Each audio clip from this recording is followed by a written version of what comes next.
एक बार फिर स्वागत बा। दिल के बात हमार के साथ में हमरुआ के एक बार फिर बता दी कि दिल के बात हमार के साथ सेक्स से रिलेटेड प्रॉब्लम खातिर बनावल गइल बा। सेक्स से रिलेटेड रुआ पास कौनो भी समस्या होगी तो खुल के हमनी के साथ शेयर करी और डॉक्टर साहब रुआ सवाल के जवाब दें। आज एगो बहुत अहम मुद्दा, बहुत इम्पोर्टेंट इशू पर बात होता।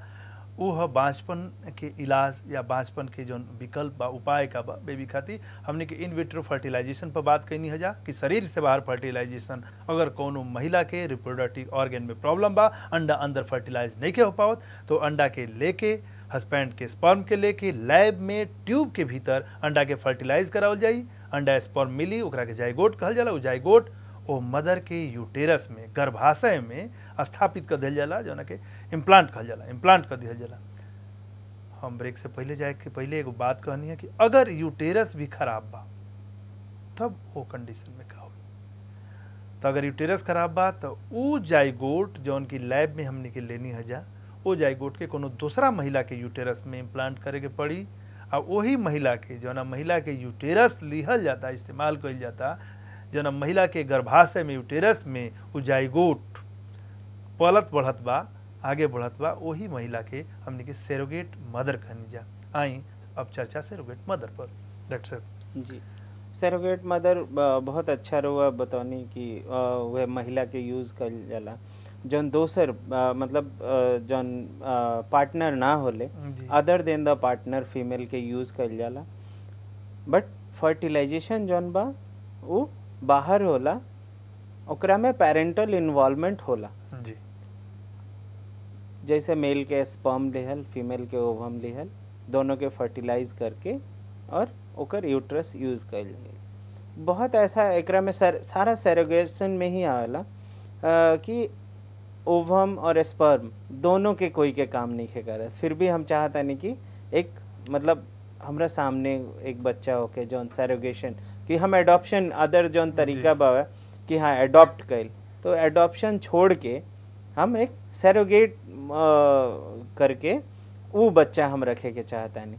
ओकरो खातिर ओकर बैंक बा सारा, ओवम बैंक बा, स्पर्म के बैंक बा, जेकरा में स्पर्म मतलब डोनर होले। दूगो रास्ता, दूगो चीज हो गइल। एगो तो प्रोफेशनली एकर मतलब कि प्रोफेशनली ऐसा महिला हुई हैं जे यूटेरस अपन सेल करता रही या देता रही, जना के हमने हिंदी में कहल जाला कि कोख, किराया के कोख, मतलब कोख जौन बा किराया पे देल यूटेरस। और ठीक बा एक तरह से अगर केहू के भलाई खातिर समाज में ऐसा लोग के बच्चा देव के लीगली एक्सेप्टेड बा, लीगली एक्सेप्टेड बा। तो ये बड़ा अच्छा बात एगो हो गई कि अपना खातिर केहू से हम हेल्प ले लेनी और वो बच्चा के लेनी। आ एगो दूसरा हो गई कि ऐसे जिसे रुआ बतैनी है कि जैसे ब्लड बैंक बा, वही तरी ओवम के बैंक बा, वही तरी स्पर्म के बैंक बा, वही तरी यूटेरस के बैंक बा। फीमेल लोग बा जो ओवम डोनेट करता लोग, मेल जौन बा वो अपन स्पर्म डोनेट करतारन। वही सारा एक बैंक बा जेकरा में और सेरोगेशन के भी बैंक बा, जहाँ जहाँ रुआ सेरोगेट मदर्स रुआ मिली हैं हर एज के, क्योंकि एज एडवांसमेंट में भी ओवम के क्वालिटी पे प्रॉब्लम आवेला। तो ऐसे जितना ही एज कम रही ओकर ओवम। लेकिन एगो सर बड़ा मजाक वाला चीज बा जो अपने यहाँ कबो को देखले होगे कि मदर हमेशा दावा कर लेगी तरह के 9 महीना हम गर्भ के भीतर रख ले बनी और वो दावा ना करें। लेकिन इन्वॉल्वमेंट पेरेंटल के कहे कि जेनेटिक कैरेक्टर तो साथ में एक जाई ही। अच्छा, इजाजत होला मान ले कि जौन बेबी भइल सेरोगेट मदर से बर्थ दोसर मदर देली, तो का इजाजत हो बच्चा जौन बा बड़ा हो के जाने की ना ठीक बा हमार माता पिता तो ही हलो, लेकिन हमरा के जन्म केहू और देले बा, ठीक है, नो डाउट यही लोग के हम बच्चा ही कहे कि स्पर्म फादर के बा, ओवम मदर के बा, लेकिन जन्म केहू और देले बा, तो का यहाँ पर बा ओकर इजाजत की बतावल कोई सिचुएशन बा ना? कहे कि पहले ही एकर एग्रीमेंट हो जाला सारा सेरोगेट मदर के साथ कि ओकर एग्रीमेंट होला कैसे कैसे का कि कॉन्फिडेंस सारा कॉन्फिडेंशियल मेंटेन होई।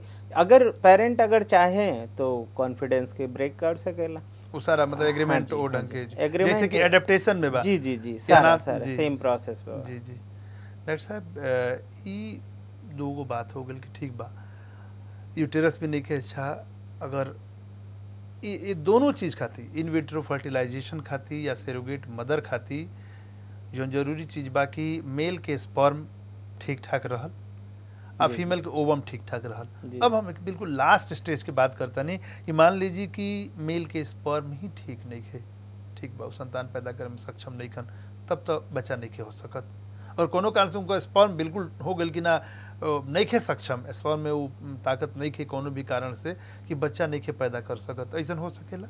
हाँ जी, मेल इनफर्टिलिटी इहे जकरा के भइल। सारा रूल आउट कर कैला के बाद जी। भी तो ओकरा के इनफर्टाइल घोषित हो कइल गई जाई, तो वो वही मेल तरह ठीक इनफर्टिलिटी ठीक हो जाई। फीमेल के भी अगर हो गई कि ठीक बा फीमेल के ओबम भी ठीक नहीं खे, या फीमेल के ओबम अगर ठीक बाटे, अभी हम थोड़ा सा और बैक आउट है कि फीमेल के ओबम ठीक बा, मेल के स्पर्म ठीक नहीं खे, तो का वो फीमेल स्पर्म बैग से स्पर्म लेके फिर वहाँ पर बच्चा पैदा कर जा सकेला? जी, जी।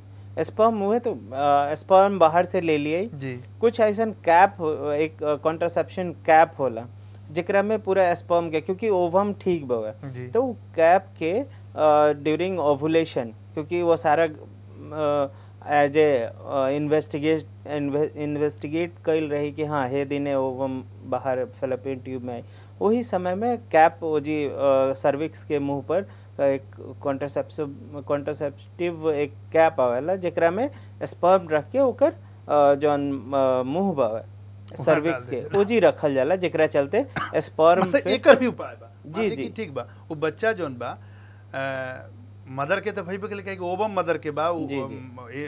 उनका यूटेरस यूज होता है, जन्म देता रही, खाली फादर दोसर हो गए स्पर्म। वही तरी अगर मान लीजिए स्पर्म ठीक बा, इनकर ओवम ठीक नहीं खे, तो दूसरा मदर में भी स्पर्म वो लेके जी, जी। आई काम कइल जा सकेला। जी, जी। डॉक्टर साहब बहुत मज़ेदार और बहुत ज़रूरी टॉपिक पर हुआ बात कहनी, और बहुत महत्वपूर्ण जानकारी देनी हमार के दर्शक के। समय इजाज़त नहीं खे देत, हम एक बार हुआ के फिर शुक्रिया अदा करता नहीं, बहुत बहुत धन्यवाद। हमने के काल आज बाँचपन पर बात करते रहनी जा, और हुआ के जिसन की काल हम बतौले रहनी कि जो नी बाँचपन बा ये बहुत हद तक एकर इलाज बा, बहुत हद तक एकर उपाय बा, ऐसे निराश होके के जरूरत नहीं खे। वो दंपत्ति जेकरा औलाद नहीं खे, वो हम समझता नहीं कि ये दोनों दिन के दिल के बाद हमार के साथ के कार्यक्रम जौन बा ऐसे बहुत ओकरा लाभ मिलल हुई। अगर फिर भी कोनो जानकारी रह गई होके, कोनो जिज्ञासा रह गई होके, रुआ कुछ सवाल पूछे के चाहत होकी, तो हमनी के चिट्ठी लिख सकेनी। हमार पता बा दिल के बात हमार के साथ A30 सेक्टर 4 नोएडा। रुआ हमनी के मेल भी कर सकता नहीं, हमार मेल आईडी बा दिल के बात हमार के साथ @gmail.com। आगे हमनी के ठीक हर शनिवार और रविवार के रात 10 से 11 यही समय पर ही कार्यक्रम होला।